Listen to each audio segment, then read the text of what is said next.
Okay, next we have Dan Roberts. Dan Roberts is a Rigby businessman, and he's going to speak on states' rights.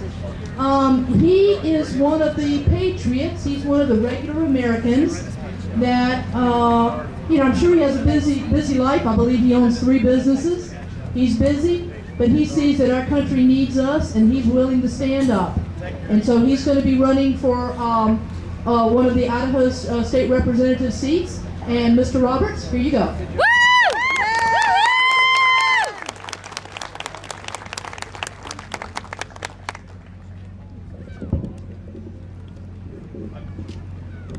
Don't know how this is going to work exactly. I got 1 sip of water left, and my mouth's already parched. Got it. Okay, thank you. Let's hear it for Idaho Spring. How's Springfield to y'all? The states' rights movement has become a severe crisis for the federal government. And I think the Tea Parties have been too. And you know what they say in Washington?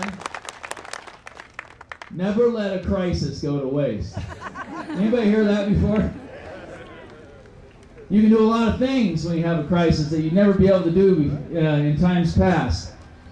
I think it's time for us to do something in this crisis. Through this crisis, I hope to see Idaho owned by Idahoans and Utah owned by Utahns. And where we would politically string up, gotta be careful, any representatives or senators who would dare to offer legislation that would weaken our sovereignty as a state. Today we have two members of our congressional representation who are doing just that with the Boulder White Clouds and the Hawaii Canyonlands. We cannot, I can't understand this, and we absolutely can't allow this to happen. I can imagine through this crisis in Idaho where individuals and families own their own land, not lease it from the state government through property tax. Couldn't Idahoans come up with a better way to fund education that wouldn't violate our inalienable right to property? Or do we even understand the correlation between owning property and being truly free? You can't be free without the right to own and control and dispose of property the way you see fit.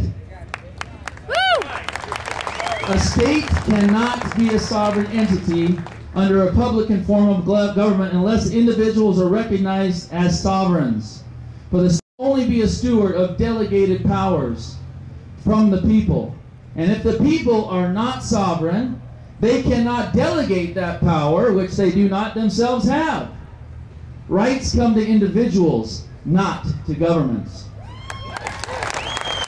The three basic rights that come directly from God to individuals are life, liberty, and the right and control of property. If any one of these three is ever threatened, they are all in jeopardy together. Since we are the government and hold collectively the authority to lawful defense, what would happen if the collective body was ignorant of the truths and principles that allows freedom to exist? Freedom is a byproduct of something. It is a byproduct of certain actions based upon principles. It doesn't just happen. Lincoln stated it thus: the philosophy of the schoolroom in one generation will be the philosophy of government in the next. Anybody concerned about that? Yeah. And we should be, because we're all a product of our education. Glenn Beck, anybody like Glenn Beck? He likes to talk about progressives. And in this he is right. They have taken over. They have rendered us functionally illiterate to our founding form of government and have removed the religion that is the very touchstone of a Republican form from our schoolhouse where the founders deemed it it should be supported. It is because we are the government that we are in the situation we are in. Washington isn't the real problem. We are. And Washington and other individuals who run our states and communities are symptoms of that problem. The best way to get a moral and just leader is to have a moral and just people, and vice versa. Gandhi said it this way: be the change you wish to see in the world. That means do something. Ultimately, it means learn what to do and then do it. Not all of us want to study government, but the time has come that we must. John Adams lamented, I must study government so that my children can study navigation and mathematics, and so their children can study language, art, and statuary. Never been too interested in statuary. Like Adams, who had other interests besides government, many of us must now study that government in order to defend liberty. The pendulum has swung full circle. We the people are the government. We hear this maxim in our ears, but we do not always understand what it means. What it means to me, ultimately, is that we have a lot of learning to do before we can become a virtuous government for the people, by the people, and of the people. Going forward, we must be a moral and a religious people, magnetized by the truth, unwilling to give up essential liberties for security, devoted for the idea of limited government and individual responsibility, and inspired by the public virtue exhibited in the lives of our founding fathers. Finally, let me share you a story about our founding generation. Under our first Constitution, anybody know what that was named? Articles of Confederation. Congress had virtually no ability to enforce laws, so they wrote a suggestion. I think a suggestion of health care would be better than a law. The suggestion was that we weren't going to win this war unless we kept the British from getting what they needed. So they passed a suggestion. The suggestion was this.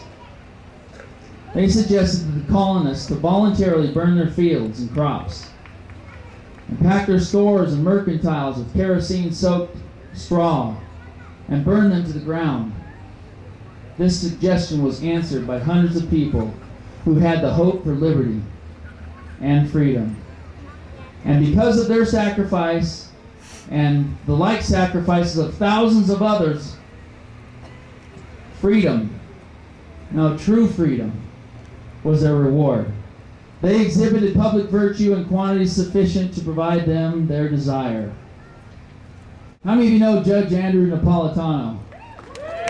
Okay, he said this: in the long history of the world, only a few generations have been granted the privilege of defending freedom in its maximum hour of danger. You are that generation. This is the time. This is the hour, and you must defend it with every ounce of energy and strength in your heart. I said your heart. When freedom dies in your heart, no speech, no emotion, not even the reaction to a tyrant can bring it back.